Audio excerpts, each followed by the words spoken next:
നമ്മൾ ഇന്ന് വരുന്നത് ഒരു പ്രോപ്പർ പ്രഷ്യസ് സ്റ്റോണുമായിട്ടാണ്. മരതകം അല്ലെങ്കിൽ എമറാൾഡ്. അപ്പോൾ ഈ പ്രഷ്യസ് സ്റ്റോൺസ് മെയിനായിട്ട് മൂന്നെണ്ണമാണ്. ഒന്ന് റൂബി, പിന്നെ എമറാൾഡ്, പിന്നെ സഫയർ. അതിൽ ഈ എമറാൾഡ് മെയിൽ ജനിച്ചവർക്കുള്ള ഒരു ട്രഡീഷണലും മോഡേണുമായിട്ടുള്ള ബേർത്ത് സ്റ്റോൺ ആണ്. എമറാൾഡിന് ഹിന്ദിയിൽ പന്ന എന്നും മലയാളത്തിൽ മരതകം എന്നുമാണ് വിളിക്കുന്നത്. അപ്പോൾ ഇതൊരു മരതക മാലയാണ്. അപ്പോൾ ഇതിന്റെ സോഴ്സ് എന്ന് പറയുകയാണെങ്കിൽ ബ്രസീൽ. ഇതൊരു ബ്രസീലിയൻ എമറാൾഡ് ആണ് ഈ കാണുന്നത്. ഈ എമറാൾഡ്സ് ഒരു ബെറിൽ മിനറൽ ഫാമിലിയിൽപ്പെട്ടതാണ്. അപ്പോൾ ഇതിന്റെ ഒരു ഗ്രീൻ കളർ ബേസിക് ആയിട്ടും വരുന്നതിന്റെ റീസൺ എന്ന് പറഞ്ഞിട്ടുണ്ടെങ്കിൽ ഇതിന്റെ അകത്തുള്ള ക്രോമിയം ആൻഡ് വനേഡിയം ഇൻക്ലൂഷൻസ് ആണ്. അതിൻ്റെ പ്രസൻസ് ആണ് ഈ കളറിന് കാരണം.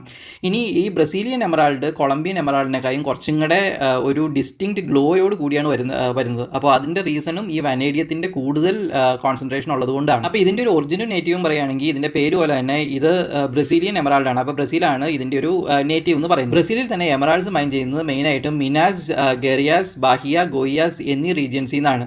അപ്പോൾ ഈ ബ്രസീലിൽ ബേസിക്കായിട്ട് എമറാൾഡ് ഡെപ്പോസിറ്റ് കണ്ടു തുടങ്ങിയത് 1960 മുതലാണ്. എന്ന് വെച്ചാൽ അന്ന് മുതലേ ഈ എമറാൾഡ്സ് ഇവിടെ മൈൻ ചെയ്യുന്നുണ്ട്. ഇനി നാച്ചുറൽ ബ്രസീലിയൻ എമറാൾഡിൻ്റെ ഒരു ഐഡന്റിഫിക്കേഷൻ ഫാക്ടേഴ്സ് എന്ന് പറഞ്ഞിട്ടുണ്ടെങ്കിൽ ആദ്യത്തേത് തന്നെ കളറാണ്. അപ്പോൾ ഇതിനൊരു റിച്ച് ഗ്രീൻ ഹ്യൂ ആണുള്ളത്. അപ്പോൾ അത് കൂടാതെ തന്നെ ഇതിൻ്റെ അകത്ത് ചില കേസസിൽ സ്ലൈറ്റ് യെല്ലോയിഷും ബ്ലൂയിഷും ആയിട്ടുള്ള ടിൻസും വരാനുള്ള സാധ്യതകളുണ്ട്.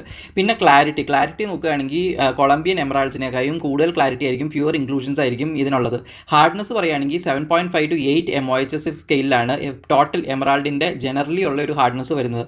അത് അത്യാവശ്യം നല്ല ഡ്യൂറബിൾ ആണ്. പിന്നെയുള്ളത് ലസ്റ്റർ, അതായത് ഇത് നന്നായിട്ട് പോളിഷ് ചെയ്ത് കഴിയുമ്പോഴേക്കും ഗ്ലാസ് ലൈക്ക് ഒരു ഷൈൻ വരും. അപ്പോൾ ഇതിൻ്റെ അകത്ത് തന്നെ കാണാൻ നമ്മൾ അങ്ങോട്ടും ഇങ്ങോട്ടും റൊട്ടേറ്റ് ചെയ്യുമ്പോഴേക്കും ഈ സാധനം ലൈറ്റ് എങ്ങനെയാണ് റിഫ്ലക്ട് ചെയ്യണമെന്നുള്ളത്. പിന്നെ ഈ ബ്രസീലിയൻ എമറാൾഡ്സിൻ്റെ സ്പെസിഫിക് ഇൻക്ലൂഷൻസിനെ കുറിച്ച് പറയുകയാണെങ്കിൽ ഒരു ജാർഡിൻ ലൈക്ക്, അതായത് ഗാർഡൻ ലൈക്ക് ഇൻക്ലൂഷൻസ് ഇതിൻ്റെ അകത്ത് വരാൻ സാധ്യതയുണ്ട്. ഈ ഗാർഡൻ ലൈക്ക് എന്ന് പറയുമ്പോഴേക്കും ഇതിൻ്റെ അകത്തുള്ള ഡാർക്ക് ഗ്രീൻ സ്പോട്ട്സോ പാച്ചസോ ആയിരിക്കും ഉദ്ദേശിക്കുന്നത്. അത് ഇതിൻ്റെ ഓതന്റിസിറ്റി കൺഫേം ചെയ്യാനായിട്ട് ഹെൽപ്പ്. എന്നിരുന്നാലും ഒരു ജെമോളജിസ്റ്റ് കൺഫേം ചെയ്യുന്നവരെ നമുക്ക് കൺഫേം ചെയ്യാൻ പറ്റത്തില്ല. ഇനി ഇതിൻ്റെ ഒരു ക്വാളിറ്റിനെ കുറിച്ച് പറയുകയാണെങ്കിൽ ഹൈ ക്വാളിറ്റി ബ്രസീലിയൻ എമറാൾഡ്സ് ഒരു ഡീപ്പ് ഗ്രീനും മിനിമൽ ഇൻക്ലൂഷൻസും എക്സലന്റ് ട്രാൻസ്പെറൻസി ആയിരിക്കും ഉള്ളത്. മീഡിയം ക്വാളിറ്റി എമറാൾഡ്സിനാണെങ്കിൽ സ്ലൈറ്റ്ലി ലൈറ്റർ ഗ്രീനും വിസിബിൾ ഇൻക്ലൂഷൻസും ഉണ്ടാവും, മോഡറേറ്റ് ക്ലാരിറ്റി ആയിരിക്കും ഉള്ളത്.